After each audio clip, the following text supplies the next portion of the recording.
ఇక AP CM Chandrababu అసెంబ్లీలో మాట్లాడుతున్నారు. ఇప్పుడు లైవ్ చూద్దాం. మెంటరింగ్ చేయాల్సిన అవసరం ఉంది. ఎక్కడ కూడా ప్రతి ఒక్కరికి విజ్ఞప్తి చేస్తున్నా, మన స్వార్థం కోసం మనం గంజాయి పండించి ప్రజల జీవితాలతో చెలగాడడం కరెక్ట్ కాదు. అందుకే లేటెస్ట్ టెక్నాలజీస్ అన్నీ ఉపయోగిస్తున్నాం.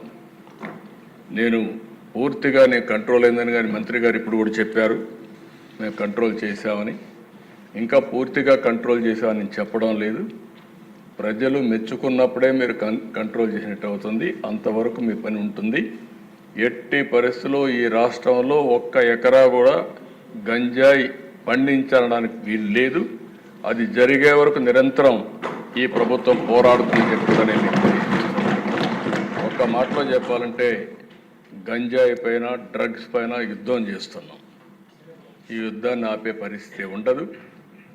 లేటెస్ట్ టెక్నాలజీస్ ఉపయోగిస్తాం, సెటిలైట్ ఉపయోగిస్తాం, డ్రోన్స్ ఉపయోగిస్తాం, ఇంకా ఎక్కడెక్కడ ఏజెన్సీస్ని పెట్టాలంటే అన్నీ కూడా పెడతాం. అవన్నీ పెట్టి పూర్తిగా బార్డర్లో కూడా మన రాష్ట్రానికి రాకుండా కూడా చెక్ చేసి యంత్రాంగాన్ని కూడా క్రియేట్ చేసుకుంటామని చెప్పి కూడా నేను మీకు తెలియజేస్తున్నా. ఎవరైతే గంజాయి పండించే అమాయకులు ఉన్నారో వారందరికీ ప్రత్యామ్నాయ ఉపాధి కల్పిస్తాం. వారిని కూడా రిక్వెస్ట్ చేస్తున్నాం, మీరు ఎక్కడ కూడా గంజాయి పండించద్దని కూడా వారందరికీ చెప్తున్నాను. రెండవది దిశ, ఈ విషయంలో నేను 5 సంవత్సరాలు గడిచిన ప్రభుత్వంలో చూశాను. ఒక్కసారి అసెంబ్లీలో చర్చించిన దాఖలాలు లేవు, ఒక్కసారి సమీక్ష చేసిన దాఖలాలు లేవు. ఏ ప్రభుత్వమైనా చిత్తశుద్ధితో ఉన్నప్పుడు రివ్యూ చేయడం కానీ యాక్షన్ తీసుకోవడం కానీ జరిగితే కొంతవరకైనా కంట్రోల్ అవుతుంది. ఇవన్నీ చేయని పరిస్థితి వచ్చింది. అందుకని అధ్యక్ష, దీంట్లో రాజీ లేదు. రెండో విషయం కూడా నేను ఒకటే కోరుతున్నా, ఈరోజు సోషల్ మీడియాను మనం చూస్తున్నాం. విచ్చలవిడితనం వచ్చింది, క్యారెక్టర్ అసాసినేషన్ జరిగే పరిస్థితి వస్తుంది, ఆడబిడ్డలు తలెత్తుకొని తిరగలేని పరిస్థితి వస్తూ ఉంది. ఇది మంచి సాంప్రదాయం కాదు. నాకు చాలా సంతోషం, అసెంబ్లీలో బూతులు లేవు. ఇప్పుడు అసెంబ్లీ అంతా కూడా సబ్జెక్ట్స్ పైన చర్చించే పరిస్థితికి వచ్చాం. ఆ 5 సంవత్సరాలు అసెంబ్లీలో బూతులు మాట్లాడడం, బయటంతా భయంకరంగా ఉండడం, ప్రజాస్వామ్యం పూర్తిగా అపహాస్యం కాబడింది. అలాంటి అన్ని పోయే పరిస్థితికి వచ్చాయి. ఈరోజు మళ్ళీ రాష్ట్రంలో ఒకటే విజ్ఞప్తి చేస్తున్నాం, ఎవరైనా సరే ఆడబిడ్డల పైన అత్యాచారాలు చేసి తప్పించుకోవాలంటే ఈ ప్రభుత్వంలో వీలు కాదు. అదే చివరి రోజు అవుతుందని మరొకసారి హెచ్చరిస్తున్నాం. చాలా కఠినంగా చెప్తున్నా. ఇంకా కొంతమంది అక్కడక్కడ చూస్తున్నాను, ఆకతాయిలు ఉన్నారు, ఇష్టానుసారంగా ప్రవర్తిస్తున్నారు.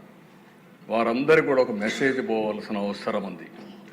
నేను ఒకప్పుడు ఒక మెసేజ్ ఇచ్చాను, ఈ రాష్ట్రంలో లా అండ్ ఆర్డర్ మెయింటైన్ చేయాలి, తీవ్రవాద సమస్య పరిష్కారం కావాలి, మత విద్వేషాలు లేని రాష్ట్రంగా మత సామరస్యాన్ని పెంచాలి.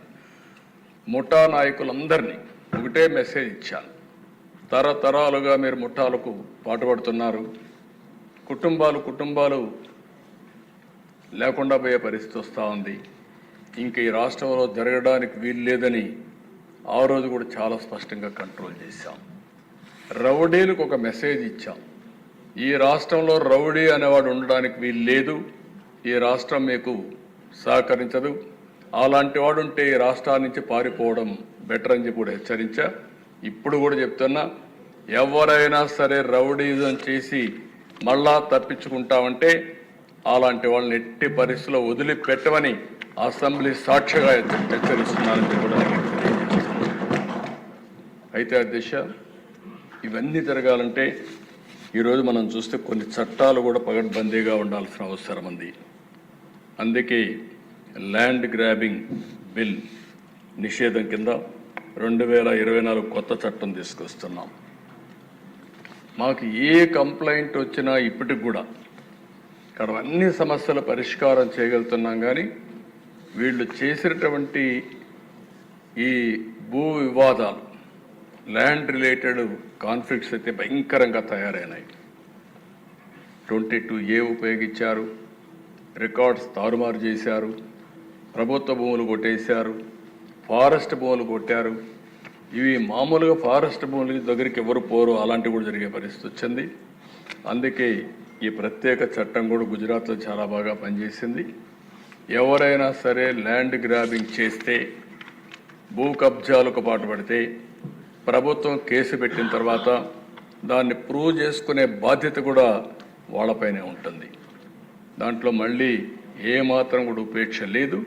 అలాంటి పగడ్బందీ చట్టాన్ని కూడా తీసుకొస్తున్నాం. ఈ చట్టం ద్వారా ఎక్కడైనా ఎవరైనా సరే భూ కబ్జా చేయాలంటే భయపడే పరిస్థితి రావాల్సిన ఉంది. అలాంటి చట్టాన్ని కూడా తీసుకొస్తామని చెప్పి కూడా నేను మీకు తెలియజేస్తున్నాను. అదే మరిగా దిశ ఈరోజు టెక్నాలజీ డ్రోన్స్ ఉపయోగిస్తున్నాం.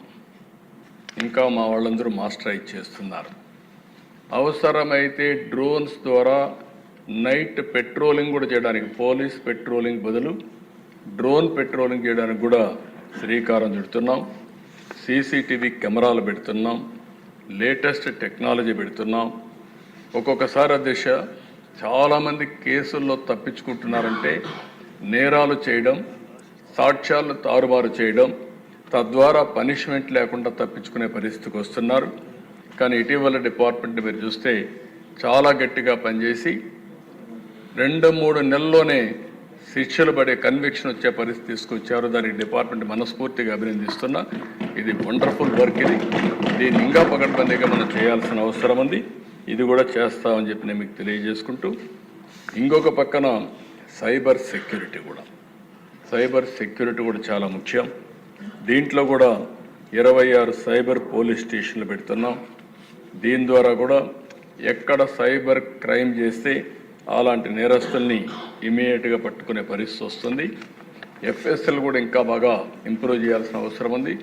కడాన దేశ ఒక్కొక్కసారి ప్రభుత్వాలు ఏ విధంగా పనిచేస్తాయంటే, నేను ఎప్పటి నుంచో కూడా సమైక్య ఆంధ్రప్రదేశ్లో మీరు చూస్తే ప్రతి ఒక్క రెవెన్యూ డివిజన్కి పోలీస్ డాగ్స్ పెట్టి, స్క్వాడ్స్ పెట్టి, ఎందుకంటే ఇప్పటికి కూడా టెక్నాలజీ మనం అందరం ముందుకు పోతున్నాం. కానీ ఈ పోలీస్ డాగ్స్ ఏవైతే ఉన్నాయో అవి డిటెక్ట్ చేసినంత ప్రిసిషన్ టెక్నాలజీ కూడా ఒకసారి చేయలేకపోతా ఉంది. అంత పర్ఫెక్షన్ ఉంటుంది. అలాంటివి ఇది పోయినాయి. ఫారెన్సిక్ ఎవిడెన్స్ని ఎప్పటికప్పుడు సెక్యూరిటీ పెట్టి ఫస్ట్ హ్యాండ్గా అక్కడ మొత్తం ప్రొటెక్ట్ చేస్తేనే కేసు ముందుకు పోయే పరిస్థితి వస్తుంది. అలాంటి లేని పరిస్థితి వచ్చింది. అందుకని అధ్యక్ష, ఇప్పుడే కొంతమంది మాట్లాడినప్పుడు కూడా చెప్పారు, వివేకానంద రెడ్డి మర్డర్ కూడా ఓసారి ఆందోళన కలుగుతుంది ఎవరికైనా సరే. ఒక మర్డర్ జరిగిన తర్వాత, ఒక సెన్సేషనల్ మర్డర్ జరిగిన తర్వాత 6 మంది సాక్షులు ఆ కేసులో ఇన్వాల్వ్ అయిన వాళ్ళు ఎలిమినేట్ అయిపోవడం అనేది, చనిపోవడం అనేది అదొక ఆవేదన, ఆలోచన కలుగుతుంది. ఎప్పుడైనా పోలీస్ డిపార్ట్మెంట్ గుర్తుపెట్టుకోవాల్సింది, ఒక సెన్సేషనల్ కేసు వచ్చినప్పుడు దాని తర్వాత పరిణామాలన్నిటి కూడా క్షుణ్ణంగా ఎగ్జామిన్ చేసి ఎప్పటికప్పుడు యాక్షన్ తీసుకోవాల్సిన అవసరం ఉంది.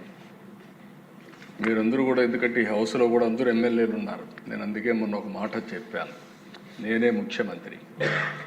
నేను ముఖ్యమంత్రిగా ఉండి 2019లో వివేకానంద రెడ్డి మర్డర్ జరిగింది. తెల్లవారితో వాట్సాప్ మెసేజ్ వచ్చింది. మెసేజ్ ఏమని, వివేకానంద రెడ్డి గుండెపోటుతో చనిపోయాడు. ఎలక్షన్ సీజన్, నేను కూడా గుండెపోటు అనుకున్నాను. జనరల్గా నాకు ఎప్పుడు ఏ ఆలోచన వచ్చినా, ఏ మెసేజ్ వచ్చినా మళ్ళీ నేను స్టడీ చేస్తూ ఉంటాను. అలాంటిది నేను కూడా ఎలక్షన్లో ఉండి క్యారీ అయ్యాను. నాకు ఒక సీఎంఓ ఉంది, ఒక ఇంటెలిజెన్స్ ఉంది, ఒక డీజీపీ ఉన్నాడు, మా చంద్రరాజు మంత్రి, అప్పుడు అందరం ఉన్నాం. అందరం ఉండి అర్థం కాలేదు, నిజం అనుకున్నాం, నమ్మాం. అంటే నేరస్తులు ఏ విధంగా ట్రాప్లో పెడతారనేదానికి ఇది ఒక ఉదాహరణ దిశ. అంతవరకే చెప్తున్నాను నేను ఈరోజు. అది అయిన తర్వాత మధ్యాహ్నాలకి బిల్డప్ అయింది. సునీత గారు అడిగారు దీన్ని పోస్ట్ మార్టం చేయాలని. సునీత గారు కానీ పోస్ట్ మార్టం అడగకుండా ఉండుంటే క్రిమేషన్ అయిపోయేది. అంటే నేను ఎందుకు ఇవన్నీ చెప్తున్నానంటే, నేరాలు ఘోరాలు చేసే వ్యక్తుల పట్ల ఏ స్థాయి అయిన వాళ్ళైనా సరే మనం అప్రమత్తంగా ఉండకపోతే మాత్రం మనం న్యాయం చేసినట్టు కాదు, మనం కూడా ఇబ్బందులు పడే పరిస్థితి వస్తుంది. ఆ తర్వాత సాయంత్రానికి దిశ ఎప్పుడైతే పోస్ట్ మార్టం చేశారో, ఏ టీవీలో అయితే గుండెపోటని చెప్పారో వాళ్లే సాయంత్రానికి మాట మార్చేసి ఇంతవరకు మా తండ్రి చనిపోయాడు, ఇప్పుడు తండ్రి లేని బిడ్డే కాకుండా చిన్నాన్న ఉంటే ఆ పెద్ద దిక్కు కూడా లేకుండా పోయిందని చెప్తే ప్రజలు నమ్మించే పరిస్థితికి వచ్చారు. రెండో రోజు అధ్యక్ష నా చేతిలో కత్తి పెట్టి నారాసుర రక్త చరిత్రను వేసే పరిస్థితికి వచ్చారు. బాధ కదా అధ్యక్ష, ఆవేదన కలగదా? ఏంటి ఇలాంటి అరాచకాలు చేసి కూడా రాజకీయాలు చేయగలుగుతామనే ధీమా నా జీవితంలో ఒకటే చెప్తాను దశ, ఎప్పుడు హత్యా రాజకీయాలు మరక అంటకుండా 45 సంవత్సరాల రాజకీయాలు చేశాను. ఎవరైనా హత్యా రాజకీయాలు చేసిన ప్రజాక్షేత్రంలో పోరాడి అలాంటి వ్యక్తుల్ని శాశ్వతంగా రాజకీయాలు లేకుండా చేశాను తప్ప, శిక్షలు బయటకు చేశాను తప్ప, నేను ఎలాంటి పరిస్థితులు కూడా అలాంటి దీనికి దోహదం చేయలేదు. నేను ఎప్పుడూ చెప్పేవాడిని, ఒక హత్య చేయడం అనేది చాలా ప్రమాదం. పోస్ట్ మార్టానికి కారకులైన వ్యక్తులు మీకు కూడా పోస్ట్ మార్టం జరుగుతుంది, జాగ్రత్తగా ఉండమని హెచ్చరించాను. ఈరోజు ఈ హౌస్లో కూడా ఎమ్మెల్యేస్కి అందరికీ చెప్తున్నాను, మీ నియోజకవర్గాల్లో లా అండ్ ఆర్డర్ కంట్రోల్ చేయడం మీ బాధ్యత. లా అండ్ ఆర్డర్ని మనం కానీ విస్మరిస్తే ప్రజల్లో అశాంతి వస్తే కరెక్ట్ కాదు. ఇంకొక విషయం కూడా చెప్తున్నాను, రాజకీయ ముసుగులో నేరాలు ఘోరాలు చేసి ఎదురుదాడి చేసి తప్పించుకుంటామంటే ఈ ప్రభుత్వంలో సాగనివ్వనని మరొక్కసారి చాలా స్పష్టంగా విజ్ఞప్తి చేస్తాను. ప్రజలకు మనం లా అండ్ ఆర్డర్ క్రియేట్ చేయాల్సిన, సమస్యలు లేకుండా చేయాల్సిన అవసరం ఉంది. టెక్నాలజీ వచ్చింది, టెక్నాలజీ ఉపయోగించుకుంటాం. కడాన పోలీసులు చూస్తే వాహనాలు కూడా లేని పరిస్థితి, పెట్రోల్ కూడా ఇవ్వలేని పరిస్థితి, ఇలాంటి చాలా జరుగుతున్నాయి. చాలా వరకు కరెక్ట్ చేశాం, ఇంకా కరెక్ట్ చేస్తాం. పోలీస్ యంత్రాంగాన్ని అప్రమత్తం చేస్తాం. అప్రమత్తం చేయడమే కాదు, ఎప్పుడైనా సరే అధ్యక్ష ఒకటే గుర్తుపెట్టుకోండి, ఒక నాయకత్వం కానీ ఒక గవర్నమెంట్ కానీ స్ట్రాంగ్గా ఉందని విత్ డెమాన్స్ట్రేటివ్ ఎఫెక్ట్తో చేయగలిగితే అందరూ లైన్లోకి వస్తారు. అట్లా కాకుండా పర్వాలేదు ఉదాసీన వైఖరి తీసుకుంటే ప్రతి ఒక్కరూ పెట్టిరేగిపోయే పరిస్థితి వస్తుంది. అది ఈ ప్రభుత్వంలో సాగనివ్వమని చెప్పి మరొకసారి తెలియజేసుకుంటూ ప్రతి ఒక్కరికి విజ్ఞప్తి చేస్తున్నా. ఈ రోజుటి నుంచి కొంతమందిని చూస్తున్నాను దిశ, కొన్ని కేసులు కూడా చూస్తున్నాను. ఎమోషన్లో కొంతమంది ట్రాపుల్లో కూడా పడతా ఉంటారు. కొంతమందికి డబ్బులు ఇస్తామంటే ఎక్కువగా వస్తాయనే ఉద్దేశంతో ఒక విధంగా ఆలోచిస్తే చిట్ ఫండ్ కంపెనీలు వస్తూ ఉంటాయి. అలాంటి వాటిలో డబ్బులు ఎక్కువ పెట్టుబడి పెడతాం, లేకుంటే మీకు ఎక్కువ రిటర్న్స్ ఇస్తామంటే మోసపోయే పరిస్థితి వస్తూ ఉంది. కొంతమంది అమ్మాయిల పట్ల కొంతమంది చాలా దారుణంగా ప్రవర్తిస్తూ ప్రేమ అనే మాట ఒలకబోస్తూ ట్రాప్లో పెట్టి ఈ యొక్క అబ్యూజ్ చేసే పరిస్థితి కూడా వస్తున్నారు. నేను ఈ విషయాలని ఎందుకు చెప్తున్నానంటే, ఈ సభ ద్వారా ప్రజల్లో చైతన్యం తీసుకురావాల్సిన బాధ్యత మన మీద ఉంది. అదే సమయంలో ఎవరైనా తప్పు చేస్తే మాత్రం వదిలిపెట్టం, తాట తీస్తామని చెప్పి మరొకసారి, ఎందుకంటే నా గట్టిగా కూడా చెప్పాల్సిన అవసరం ఉంది. నేను ఇదే మాదిరిగా ముఖ్యమంత్రిగా ఉంటే అధ్యక్ష 14-15 సంవత్సరంలో ఇక్కడే మనం గురిజాల కాన్స్టిట్యున్సీ అనుకుంటాను, పిడుగురాళ్ళ దాచేపల్ల ఏరియాలో ఒక ముస్లిం గర్ల్, చిన్న అమ్మాయి, ఆ అమ్మాయి పైన అత్యాచారం చేశారు. దగ్గర 18 టాస్క్ ఫోర్స్లు వేశారు. ఏ డైరెక్షన్లో ఉన్నా సరే భూమి మీద ఎక్కడున్నా పట్టకొచ్చే బాధ్యత మీదని పోలీసులకు చెప్పా. సర్చ్ మొదలుపెట్టా. 4వ రోజుకి అతనే ఆత్మహత్య చేసుకొని చనిపోయాడంటే అక్కడికి అనుకున్నాను. దాంతో కూడా వదిలిపెట్టలేదు. మళ్ళీ విజయవాడలో పెద్ద ర్యాలీ పెట్టి భవిష్యత్తులో ఎవరైనా సరే నా ఆడబిడ్డల జోలుకొస్తే ఇదే గతి అవుతుందని చెప్పి హెచ్చరించాను. ఇదంతా మొత్తం లా అండ్ ఆర్డర్ అంతా కూడా కంట్రోల్ అయ్యే పరిస్థితి వచ్చింది. ఇప్పుడు కూడా చెప్తున్నా, ఈ సభ ద్వారా హెచ్చరిస్తున్నా, రేపటి నుంచి ఈ ప్రభుత్వాన్ని ఛాలెంజ్ చేయాలంటే చేయండి. ఆ తర్వాత ఎలాంటి పనిష్మెంట్ ఉంటుందో మీరే చూస్తారని కూడా హెచ్చరిస్తూ, లా అండ్ ఆర్డర్ కాపాడే బాధ్యత మాది. ప్రభుత్వ యంత్రాంగాన్ని కూడా సమర్థవంతంగా నడిపిస్తాం. ఎక్కడా రాజీ లేదు, రాగ ద్వేషాలు లేవు, లేకుంటే విశిక్షత లేదు. ఎవరైతే మీరందరూ లా అండ్ ఆర్డర్ మెయింటైన్ చేస్తారో డీజీపీ దగ్గర నుంచి లాస్ట్ మైల్లో ఉండే కానిస్టేబుల్ వరకు మీరు లా అండ్ ఆర్డర్ మెయింటైన్ చేయండి. మీకు అండగా ఈ గవర్నమెంట్ ఉంటుందని మరొక్కసారి తెలియజేసుకుంటూ, ప్రజలు పూర్తిగా సహకరించమని మరొక్కసారి కోరుకుంటూ, ఇంకొకసారి నాకు ఎక్కడన్నా దొరికితే మాత్రం గంజాయి దొరికితే అడికి అయిపోతాను, మీరు గుర్తుపెట్టుకోండి. అదే మరిగా ఎక్కడ డ్రగ్స్ దొరికినా లేదు.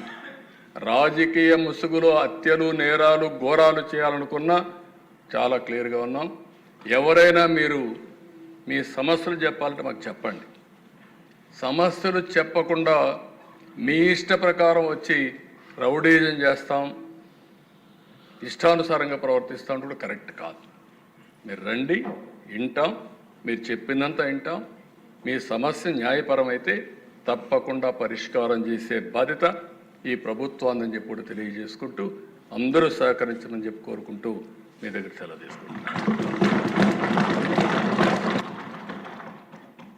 ఇప్పుడు గౌరవనీయ ముఖ్యమంత్రి గారు ఈ చర్చలో పాల్గొనటం ప్రజల